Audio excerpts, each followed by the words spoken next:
నేను ఎప్పుడు ఏం చెప్తానంటే అందరికీ సత్సంగ్ అంటే ఏంటి?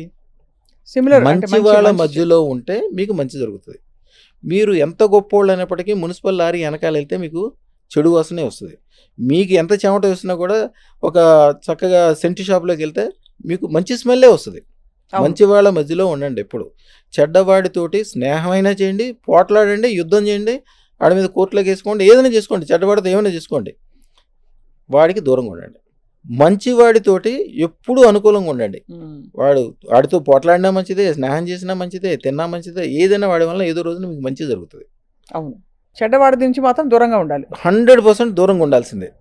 కాబట్టి మన జీవిత పరిస్థితులు ఏ విధంగా అయితే మారుతాయో అదృష్టరత్నంతో, దానిలో బహుశా ఇది కూడా ఒక భాగం అయి ఉంటుంది అనుకోవచ్చా? గ్యారెంటీగా మీకు అదృష్టరత్నం పెట్టుకోవడానికి అమ్మవారు గనక ఆ టయానికి మీకు అనుకూలం లేకపోతే మీరు ఇంటి పక్కన ఉంటే కూడా పెట్టుకోలేరు. ఖండాంతరాల నుంచి వస్తారు. రష్యా వాళ్ళకి ఏం సంబంధం మేడం? రష్యా వాళ్ళు ఎంతమంది వస్తారు నా కస్టమర్స్? కెనడా నుంచి, అమెరికా నుంచి.